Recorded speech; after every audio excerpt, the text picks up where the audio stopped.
Delta C upon delta T, base क्या हो जाएगा डेल्टा टी। लेकिन आप मेरे को बताएं ये पॉजिटिव के अंदर आएगा, नेगेटिव के अंदर, तो आप बोलेंगे सर ये पॉजिटिव के अंदर, because the tangent in positive.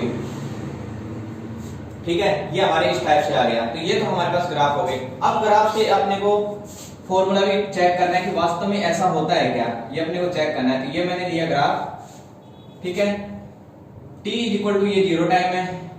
सबसे पहले मैं यहां पर देखता हूं, इसको मैं मान लेता हूं सपोज दैट ये अपने पास कंसंट्रेशन R1 है, तो उस समय टाइम कितना था T1, राइट। R1 कंसंट्रेशन पर टाइम कितना T1 या T1 टाइम पर कंसंट्रेशन R1। अब नेक्स्ट देखें, आफ्टर सम टाइम ये कंसंट्रेशन क्या हो रहा है, ये T2 टाइम लिया, कंसंट्रेशन डिक्रीज हो गया R2। तो देखो R1 टाइम के ऊपर तो T1 टाइम पर कंसंट्रेशन R1 और T2 टाइम पर कंसंट्रेशन R2। तो ये तो मैंने ले लिया concentration, graph between concentration and time, graph between concentration and time. Okay, तो ये रिएक्टेंट और प्रोडक्ट मैंने ले लिया। चलो फॉर्मूला लगा दो, rate of reaction is equal to क्या होता है delta C upon delta T. अभी साइन यूज में नहीं लेना है, अपने आप साइन आ जाएगा ना, change of concentration upon change of time, ये time taken. Change of concentration कितना है R1 R2, मेरे को बताओ क्वांटिटी किसकी ज्यादा है, R1 की ज्यादा है R2 की ज्यादा है। तो आप बोलेंगे कंसंट्रेशन जो है R1 की वैल्यू ज्यादा है R2 से। ठीक है, तो आप ऐसे करेंगे, मैक्सिमम में से मिनिमम को क्या करेंगे माइनस करेंगे R1 माइनस R2। ठीक है, और टाइम की यदि बात करें तो टाइम क्या रहेगा T2 माइनस T1। तो ये कर दिया मैंने T2 माइनस T1। चलो इसको माइनस को बाहर लेके आएंगे तो क्या हो जाएगा R2 minus R1 upon T2 minus T1 करेंगे तो मेरे को ये बताओ माइनस आउट हो जाएगा कि नहीं हो जाएगा, बिल्कुल हो जाएगा। देखो भाई माइनस R2 और माइनस अंदर जाएगा तो प्लस R1 माइनस R2 एक ही बात है। ओके, तो ये माइनस आ गया। चलो इसको क्या लिखते हैं R2 माइनस R1 को ऐसे कर सकते हैं delta R upon delta T, delta R upon delta T, और यहाँ पर क्या यूज में ले लें माइनस यूज में ले, तो अपने पास रेट ऑफ रिएक्शन क्या आ गई minus delta R upon delta T. तो rate of reaction is equal to minus delta R upon delta T. ये हमारे पास किसका फॉर्मूला आ गया, concentration of reactant, sorry rate of reaction of reactant. Reactant के लिए आपके पास क्या आ गया rate of reaction, right. Same यदि आप प्रोडक्ट के लिए यदि चेक करेंगे तो प्रोडक्ट के लिए भी सेम ही है। तो ये graph suppose that the concentration and graph between concentration of product and time. तो ये ग्राफ प्रोडक्ट के लिए आ गया, ठीक है। सपोज दैट ये मैंने यहाँ पर यूज में लिया R1, तो R1 टाइम के ऊपर आप देखेंगे कि ये तो T1 टाइम आ गया, T1 पर कंसंट्रेशन R1 हो गया, ठीक है। अब टाइम मैंने इंक्रीज कर दिया, टाइम इंक्रीज करने पर यहाँ पर देखो कंसंट्रेशन भी इंक्रीज हो गया R2, this is T2 time. It means the change of concentration rate of reaction is equal to, product के लिए यदि बात करें रेट ऑफ रिएक्शन तो क्या हो जाएगा change of concentration upon time taken delta T. तो चेंज ऑफ कंसंट्रेशन कितना आ जाएगा, यहाँ पर ज्यादा में से कम को क्या कर दें लेस कर दें, तो R2 माइनस क्या हो जाएगा R1, R2 minus R1 upon time T2 minus T1, ये हो जाएगा T2 माइनस T1। तो मेरे को तो अब इसको इधर उधर करने की जरूरत ही नहीं है, तो आप इसको ऐसे कर सकते हैं delta R upon delta T, delta R upon delta T. ये अपने पास क्या आ गया रेट ऑफ रिएक्शन, और यहाँ पर आपको प्लस माइनस लगाने की जरूरत है नहीं, वैसे प्लस लगा सकते हैं आप। तो ये प्लस तो आप देख रहे हैं कि ये तो किसके लिए आता है rate of reaction of product, और ये माइनस किसके लिए यूज में लिया जाता है rate of reaction of reactant के लिए यूज में लिया जाएगा। इस वजह से जो इन दोनों को यदि कंबाइंड कर दिया जाए तो अपने पास क्या आता है rate of reaction is equal to delta C upon delta T, और यहाँ पर यूज में लिया जाता है प्लस और माइनस, यहाँ पर यूज में लेंगे। प्लस तो रिप्रेजेंट करता है कि यहाँ पर प्रोडक्ट का फॉर्मेशन हो रहा है, माइनस किसको रिप्रेजेंट करता है रिएक्टेंट का। रिएक्टेंट की कंसंट्रेशन को डिफाइन करना है तो माइनस यूज में लेंगे, और यदि आपको रेट ऑफ रिएक्शन यदि प्रोडक्ट को डिफाइन करना है तो आप कौन सा साइन यूज में लेंगे प्लस साइन यूज में लेंगे, because the product inside concentration increase and reactant inside concentration is decrease, right. ये आपके समझ में आया होगा शायद मेरे हिसाब से। ओके, अब कुछ एवरेज रेट है और इंस्टेंटेनियस रेट है, तो वो देख लेते हैं एवरेज रेट में और इंस्टेंटेनियस रेट में क्या डिफरेंस है।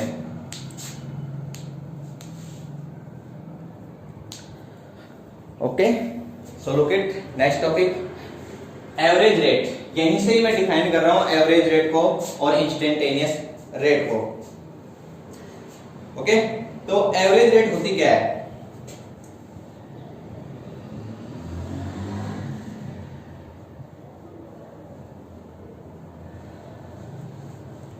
एवरेज रेट देखिए बेटा, average rate means change of concentration, मतलब टाइम जो है आपके पास, टाइम इंटरवल जो है वो बहुत ही मिनिमम होना चाहिए और चेंज जो है वो भी मिनिमम होना चाहिए। तो उसके लिए average rate of reaction use में लिया जाता है। तो यहां पर जो रेट ऑफ रिएक्शन यूज में लिया जा रहा है इस जगह, ये स्मॉल चेंज ऑफ कंसंट्रेशन और स्मॉल टाइम्स के लिए यूज में लिया जा रहा है। तो होता क्या है कि delta C upon delta T, तो यहां पर जो रेट ऑफ रिएक्शन जो आ रहा है किसका, रिएक्टेंट का, delta C upon delta T, ये नीचे जाएंगे तो rate of reaction is equal to minus delta upon delta R T. तो ये जो आपके पास change of rate of reaction जो आ रहा है वो किसका आ रहा है, एवरेज रेट ऑफ रिएक्शन आ रहा है, average minus delta R upon delta T. या फिर आप ऐसे भी बोल सकते हैं यदि रिएक्टेंट एंड प्रोडक्ट दोनों को यदि कंबाइन करके करें तो आपके पास क्या हो जाएगा, रेट ऑफ रिएक्शन, और ये आपने को क्या लेना है, average, average rate of reaction is equal to क्या हो जाएगा, change of concentration upon time taken, change of time, rate of reaction of average rate of reaction is equal to change of concentration upon time taken. लेकिन ये जो है ये time taken और change of concentration है ये small concentration में changes है, ऐसे नहीं है कि बहुत ज्यादा, एक तो 5000 एक 10,000, इन दोनों कंसंट्रेशन के बीच में आप चेंज देख रहे हैं, नहीं, बहुत ही कम चेंजेस आपने को देखने को मिलेगा यहाँ पर। तो इसके लिए जो आप यूज में लेंगे वो कौन सा यूज में लेंगे, एवरेज रेट ऑफ रिएक्शन आपको यूज में लेना है, ठीक है, तो ये याद रखना है, स्मॉल इंटरवल टाइम के लिए यूज में लेंगे, ठीक है। आगे देखेंगे इंस्टेंटेनियसली वेलोसिटी, इंस्टेंटेनियस वेलोसिटी क्या होगी वो देखें।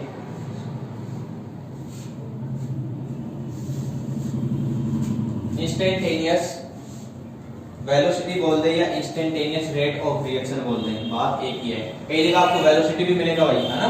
तो instantaneous velocity, instantaneous rate of reaction, इन दोनों में कोई फर्क नहीं है, दोनों सेम ही है।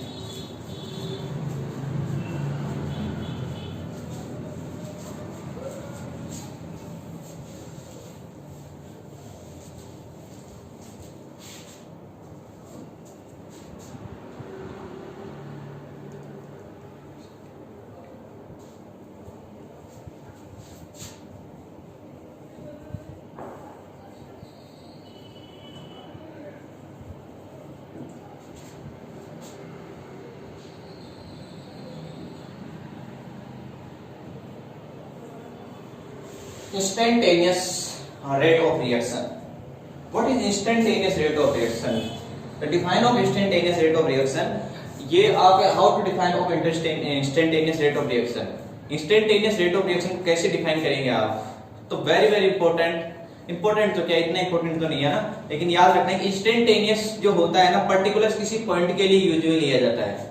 अपने फिजिक्स और केमिस्ट्री के अंदर बहुत ही ज्यादा यूज में लेते हैं आप इंस्टेंटेनियस, अपने तो इतना यूज में नहीं आएगा, बट याद रखना है कि इंस्टेंटेनियस किसी पॉइंट के लिए यूज में लेंगे। कैसे पॉइंट के लिए यूज में लेंगे, देखो इधर जैसे अपने ये तो कंसंट्रेशन ले लिया, this is concentration and between graph between concentration and time, तो ये मैंने ले लिया। किसी पॉइंट के ऊपर अपने को क्या करना होता है, इस पॉइंट के ऊपर अपने को concentration rate of reaction find out करना होता है। किसी भी पॉइंट के ऊपर यदि अपने को क्या करना हो, फाइंड आउट करना हो रेट ऑफ रिएक्शन, तो कैसे फाइंड आउट करेंगे, तो ये दे दिया कंसंट्रेशन और ये दे दिया टाइम, तो क्या करना होता है, rate of reaction is equal to क्या होता है, delta C upon delta T, delta C upon delta T, limit लगाते हैं ना, delta to tends to zero, तो ये लिमिट लगा दिया जाता है, limit delta T tends to zero, delta T tends to zero, rate of reaction is equal to delta C upon delta T, limit delta T tends to zero. इसको जैसे आप आगे सोल्व करेंगे तो ये delta C upon delta T जो है ये कंसंट्रेशन जो change of concentration change of time जो है किसी पॉइंट के लिए पर्टिकुलर टाइम के लिए फाइंड आउट करेंगे तो आपको क्या करना पड़ेगा, यहाँ पर डीसी अपॉन डीटी, इसको जैसे सोल्व करेंगे तो अपने पास क्या जाएगा, डीसी अपॉन डीटी, ये अपने पास क्या आ गया, rate of reaction D C upon D T. ये इंस्टेंटेनियस रेट ऑफ रिएक्शन है। एवरेज रेट ऑफ रिएक्शन और इंस्टेंटेनियस रेट ऑफ रिएक्शन के अंदर ये डिफरेंस है कि वो तो किसी टाइम इंटरवल के लिए, स्मॉल टाइम इंटरवल के लिए यूज में लिया जाएगा, जबकि इंस्टेंटेनियस रेट ऑफ रिएक्शन किसी पर्टिकुलर पॉइंट के ऊपर यूज में लिया जाता है। पर्टिकुलर टाइम पर्टिकुलर पॉइंट्स पे यूज लिया जाता है, ठीक है। तो यहाँ पर ये इंस्टेंटेनियस रेट ऑफ रिएक्शन में dc/dt आएगा, जबकि rate of reaction of average rate of reaction जब फाइंड आउट करेंगे तो वहां पर क्या यूज लेते हैं, ΔC/ΔT प्लस माइनस, और यहाँ पर भी प्लस माइनस, दोनों ही जगह आपको प्लस माइनस यूज में लेना है।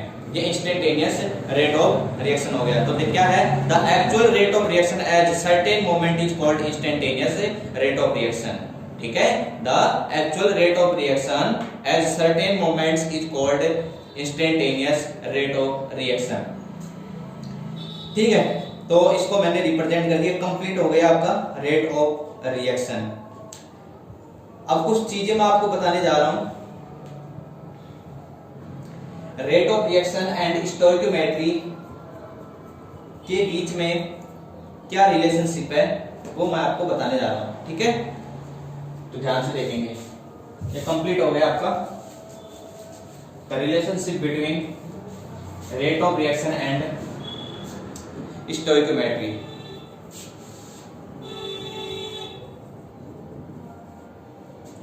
Relation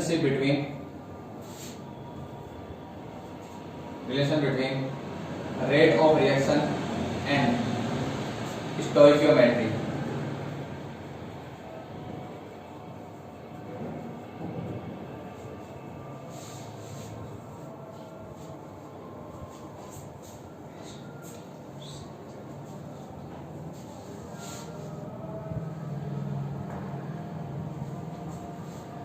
stoichiometry, rate of reaction between rate of reaction and stoichiometry. Rate of reaction और स्टोइकियोमेट्री के बीच का कुछ हम क्या देखेंगे, रिलेशनशिप चेक करेंगे। देखिए बेटा, बहुत ही बढ़िया क्वेश्चन बनता है यहाँ से। स्टोइकियोमेट्री होता क्या है वो अपने को पता होना चाहिए। Suppose that this is the hypothesis reaction is given A plus B is equal to C plus D। What is means of reaction? A plus B, that's all, A plus B convert to C plus D। इसका मतलब तो ये हो गया ना कि अपने जो A लिया है और जो B लिया है, A और B की जो कंसंट्रेशन है वो किसके अंदर कन्वर्ट होगी, C एंड D के अंदर कन्वर्ट होगी। रिएक्टेंट जो है वो किसके अंदर कन्वर्ट हो गया, प्रोडक्ट के अंदर, राइट। ये मतलब हुआ कि रिएक्टेंट कन्वर्ट टू प्रोडक्ट।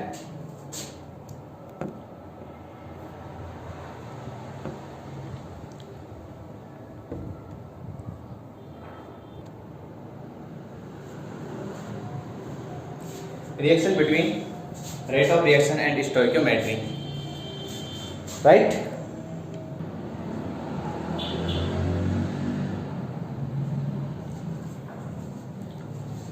इसका मतलब ये हो गया कि भाई रिएक्टेंट साइड के अंदर जो आपके पास रिएक्टेंट आप यूज में ले रखे हैं, आफ्टर सम टाइम में किसके अंदर कन्वर्ट हो गया, प्रोडक्ट के अंदर कन्वर्ट हो गया।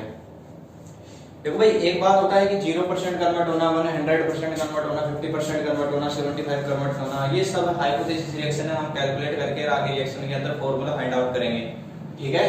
तो बाद में देखेंगे। अभी इतना याद रखना है कि रेट ऑफ ये जो रिएक्टेंट साइड के अंदर जो आपके पास कंसंट्रेशन है किसके अंदर कन्वर्ट हो गया, प्रोडक्ट के अंदर कन्वर्ट हो गया, ठीक है।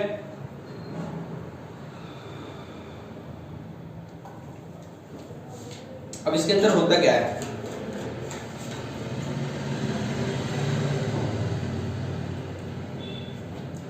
सबसे पहले इसकी रेट ऑफ रिएक्शन आपसे पूछेगा। Rate of equation, rate of reaction ये आपसे पूछेगा क्वेश्चन के अंदर। गिवन ये क्वेश्चन के अंदर आपको गिवन होगा A plus B C plus D, what is the rate of reaction, है ना। तो रेट ऑफ रिएक्शन आपको क्या होगा इसका वो आपने पूछेगा। तो अपने को रेट ऑफ रिएक्शन कैसे करना है वो देखें, ध्यान से देखेंगे। रेट ऑफ रिएक्शन क्या होता है, change of concentration upon change of time. तो चेंज ऑफ कंसंट्रेशन क्या हो जाएगा यहाँ पर, डेल्टा A के लिए क्या हो जाएगा, delta A upon delta T। Change of concentration upon change of time, ये तो आपके पास एवरेज यूज में ले रहा हूं, ये आप इस भी यूज में ले सकते हैं, इंस्टेंटेनियस में भी यूज ले पाएंगे। Delta A upon delta T, इसके लिए ये इक्वल होगा किसके, delta B upon delta T। Delta T is equal to हो जाएगा delta C, concentration of delta C upon delta T, और concentration of delta D upon delta T, right. But आपको ये पता है कि भाई रिएक्टेंट एंड साइड के अंदर कंसंट्रेशन डिक्रीज होगा, तो कंसंट्रेशन डिक्रीज होगा तो यहाँ पर कौन से साइड का यूज करेंगे, माइनस का, तो बी की जगह भी क्या आ जाएगा, माइनस है। बट प्रोडक्ट एंड साइड के अंदर कंसंट्रेशन इंक्रीज होगा, तो इंक्रीज होगा तो अपने को यहाँ पर कौन सा साइन यूज में लेना है, प्लस, और इस जगह भी कौन सा साइन यूज में लेना है, प्लस यूज में लेगा, तो ये अपने पास रेट ऑफ रिएक्शन आ गई। सपोज दैट कई बार क्या होता है कि मैं ऐसे लेता हूँ capital A plus small B capital B convert to small C capital C plus small D capital D. ठीक है, यहाँ पर ए बी सी और डी ये बैलेंसेबल स्टोइकियोमेट्रिक कोएफिशिएंट है, ये बैलेंसेबल स्टोइकियोमेट्रिक कोएफिशिएंट है। तो अपने को रेट ऑफ रिएक्शन चाहिए, तो रेट ऑफ रिएक्शन के लिए अपने को क्या करना है, आप ध्यान से देखेंगे, rate of reaction is equal to change of concentration delta A upon delta T. ठीक है, change of concentration delta B upon delta T, right, change of concentration delta C upon delta T और change of concentration delta D upon delta T, right. Okay, तो आप देखेंगे इसके आगे ए है, पहले तो आपको ये पता होना चाहिए इसके आगे ए है और इसके आगे बी, यहाँ पर सी है, इस जगह क्या है, डी, स्मॉल डी। तो ये इनके स्टोइकियोमेट्रिक कोएफिशिएंट को यूज, स्टोइकियोमेट्रिक कोएफिशिएंट यूज में क्यों आते हैं, n2 + 3s2 2n3, ये यूज में क्या आते हैं स्टोइकियोमेट्रिक कोएफिशिएंट, याद रखना है कि reactant and product and side and product and side के अंदर जो नंबर्स ऑफ मोल्स जो होते हैं या नंबर्स ऑफ एटम्स जो होते हैं, नंबर्स ऑफ एलिमेंट्स जो होते हैं, उनको बैलेंस करने के लिए यूज में लिया जाता है किसको, स्टोइकियोमेट्रिक कोएफिशिएंट को। तो यहाँ देखिए ये a जो है स्टोइकियोमेट्रिक कोएफिशिएंट, अपने को रेट ऑफ रिएक्शन चाहिए तो क्या करना होता है, 1 अपॉन इस a को नीचे लेके चले जाएंगे, 1 अपॉन a। सेम ये b है तो इसको भी 1 अपॉन b, ठीक है, ये c है तो 1 अपॉन c और ये d है तो 1 अपॉन क्या हो जाएगा, d। ओके, अब आपको पता है कि रिएक्टेंट एंड साइड के अंदर इस जगह तो माइनस साइन यूज में लेंगे, तो यहाँ पर तो आ जाएगा माइनस, इस जगह भी क्या आ जाएगा, माइनस इक्वल माइनस, और यहाँ पर भी क्या आ जाएगा, प्रोडक्ट एंड साइड के अंदर यहाँ पर कौन सा साइन यूज में लेंगे, पॉजिटिव, तो ये कर दिया मैंने पॉजिटिव, और इस जगह भी कौन सा साइन यूज में लेंगे, पॉजिटिव। तो अपने पास क्या आ गई, रेट ऑफ रिएक्शन, क्या यूज में आ गया अपने पास, ये this is the rate of reaction. Okay, suppose that मैं एक एग्जांपल देता हूं अपने को, एक उस एग्जांपल के जरिए आप देखेंगे कि भाई रेट ऑफ रिएक्शन आपको कैसे फाइंड आउट करना है। रेट ऑफ रिएक्शन मींस होता है कि rate of reaction, rate of reactant and rate of product है, rate of reaction of reactant and rate of reaction of product है, दोनों इक्वल होने चाहिए, दोनों क्या होने चाहिए, इक्वल होने चाहिए। जैसे सपोज दैट मैंने ये लिया N2 plus 3H2 convert to 2NH3, 2NH3 ये मैंने ले लिया। Nitrogen and hydrogen Haber process, ammonia formation by Haber process, N2 + 3H2 convert to 2NH3 ammonia. अपने को चाहिए इसके अंदर रेट ऑफ रिएक्शन या रेट ऑफ रिएक्शन अपने को चाहिए, इस रिएक्शन के अपने को क्या चाहिए, रेट ऑफ रिएक्शन। तो rate of reaction is equal to क्या हो जाएगा, concentration of nitrogen N2 upon delta T, तो यहां पर क्या करते हैं, delta N2 upon delta T is equal to hydrogen, तो यहां पर कर देंगे डेल्टा H2, H2 है, H2 अपॉन डेल्टा T, ठीक है, is equal to NH3, concentration of NH3, change of concentration of NH3 upon change of time, ये time कर दिया delta T।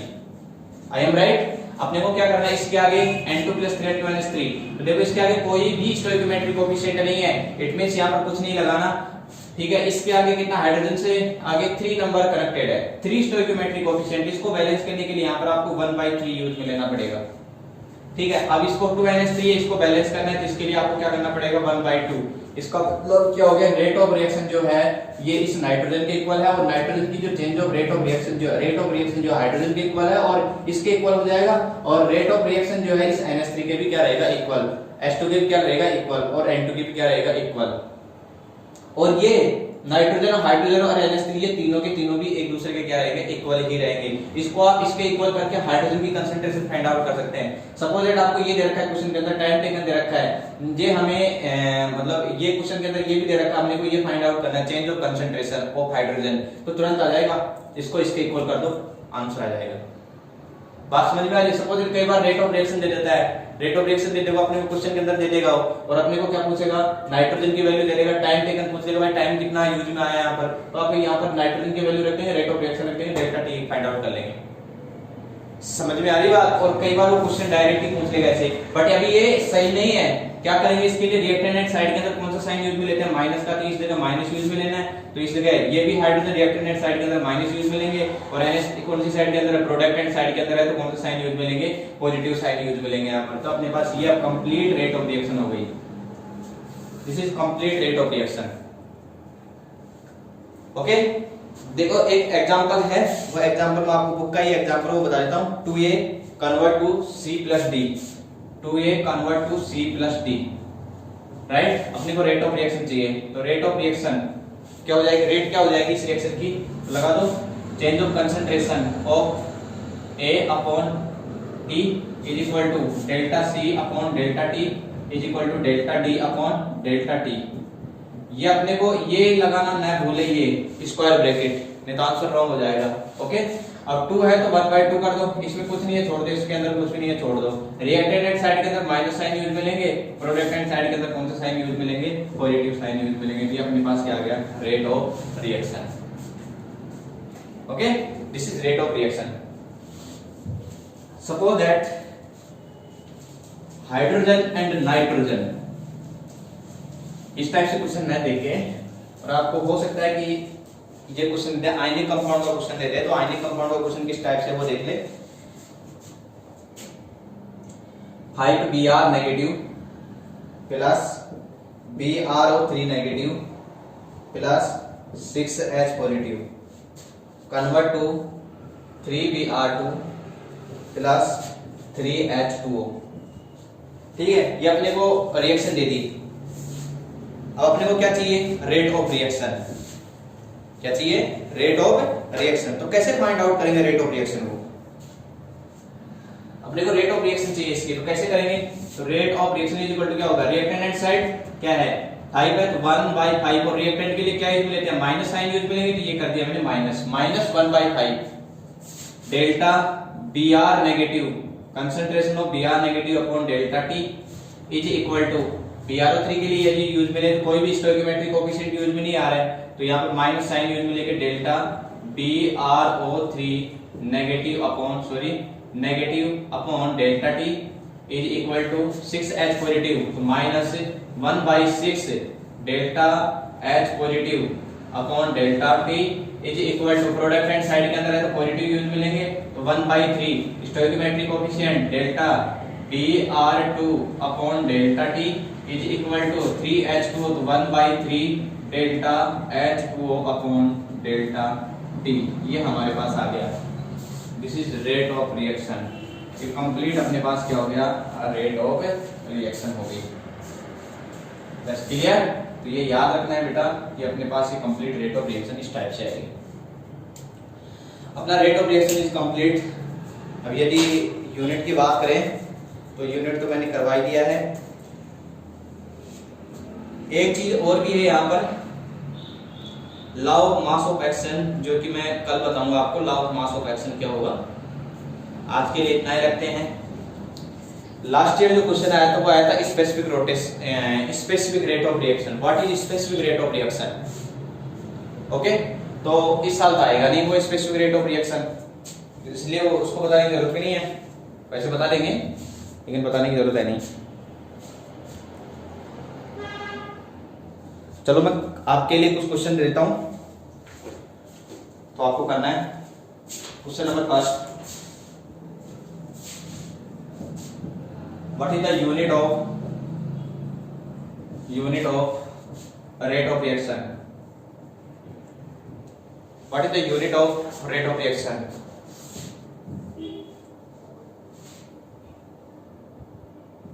Define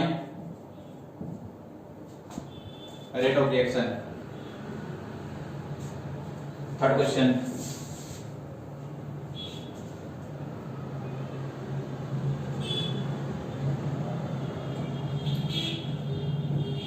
what is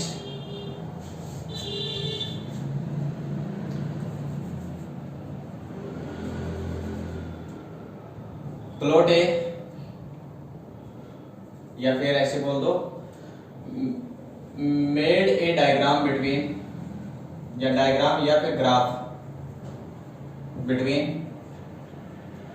concentration of reactant and time.